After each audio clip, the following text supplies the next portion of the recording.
Yo, what's up, Breaker fans? This is Rafael from C Manga, and I'm here to give you a review of the Breaker New Wave Chapter 131. And I surprisingly enjoyed this chapter because I thought, when I first had a look at it, like first time through, I thought this is kind of boring. Nothing's like really been brought up. Like, yeah, okay, I'm not complaining because there's no action. I just thought, it seemed a bit boring because of lack of content on pacing. But when I read it again, I thought, no, this is actually a good chapter because it kind of brought up some interesting points. The relationship between So-Chun and Shi-Woon, like their history from back in the first series of the Breaker, and like the setup for what most likely will be the final part of, or the final arc of New Waves, and the beginning of part 3. So yeah, I did actually feel a bit nostalgic reading this chapter because it felt like the original Breaker for some reason. I don't know why. Maybe because we see So-Chun again with Shi-Woon, and we have, like, you know, like recollections into the past of their fight and things like that. But it was overall quite good. I mean, So-Chun was mostly kind of concerned about Shi-Woon in this chapter. Like, he even met Sarah Kang to confirm if he was okay or not, which he says he was, and even asked if he would like to go see him, which he does. And there's a bit of weirdness that goes on after there, because it was like at the beginning of the chapter he has all these fangirls going crazy over him, and then there was a weird part at the end, but I'll get to that. So what I enjoyed a lot about this chapter was Jong-Il is now like one of the low scum people in the government group that he's part of, and he's basically low rank, like petty. He's got to do like surveillance, and he's with this girl. I sort of remember her name. I think it's Lee Kim-Sung or something like that. And yeah, she's like, there was a bit of fantasy. There was her thing being ripped through the fence. I was like, okay, whatever. But yeah, they're looking for stuff that apparently was stolen, and they basically report back that there was C4 missing from the area, and the guy he's speaking to sends through a thing saying that these people have most likely left to go to Seoul. We know who that is, and he sees a picture of the Nine Arts Dragon, and he's freaking out. So it's like other people actually know about the Nine Arts going to Seoul City there itself, rather than just 5 council that we saw in the other chapter. So Song-Chang's at the Sun-Woo, and he's greeted by Il-Gung, who's basically saying that Shi-Woon's pleased to meet you. But we see a flashback of his info about So-Chun being invited to the Sun-Woo clan, and he's arguing with Sarah Cat, saying, "Are you crazy? Like, the Chun-Woo aren't even the best agreement and relationship with Sun-Woo right now. So to have him come here would be kind of stupid. It's like he doesn't want to get in trouble, basically." And she said, "I him there because Chun-Woo can get in a good relationship with the Sun-Woo. It would be good because they know, the people in the room know that the Sun-Woo and Chun-Woo are not very close. Their thing is very fragile, their relationship, so it could be easily severed, and then that would be bad for the Sun-Woo. Even though they're powerful, they need, you know, I'm guessing that's what she's saying, they need as much allies as they can get. So she more or less obviously needs to repair and strengthen Chun-Woo and the Sun-Woo. So he's agreed to it, but he's like, I can always blame Shi-Woon because he's the guy, dude. The elders can't get mad at me. I'll just say he ordered it.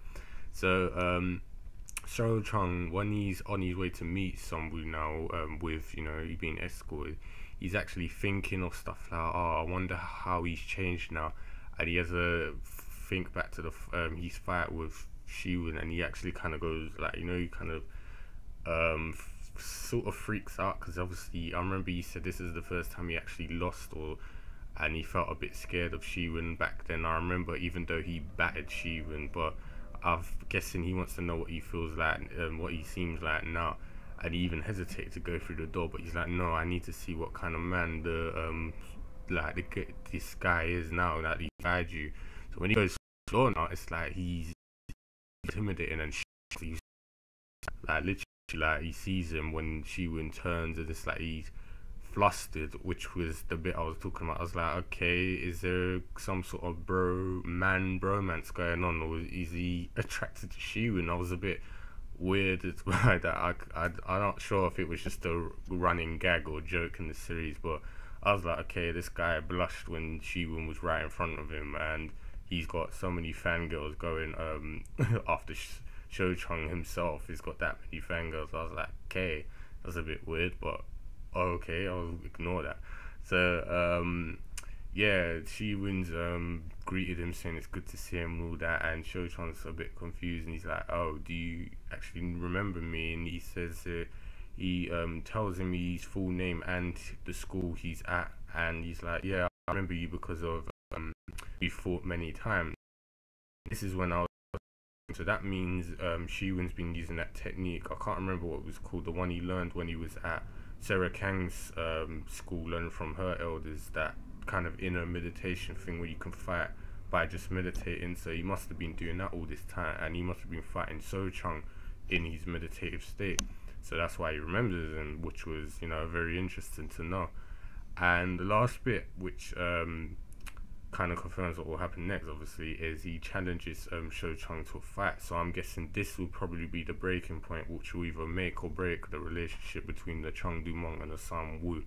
And I can't wait to see that, because I actually want to know what is the outcome of this fight going to be. Like, not obviously for the relationship, I want to see how much Shi-Woon's improved against So-Chun, and So-Chun going to have against. I still think So-Chun hasn't shown us his full potential when he beat Shi-Woon back then, so this will be an interesting fight to see, and it should hopefully repair the whatever's left of the bond between the Chun-Woo and the Sun-Woo clans, and they can get them on there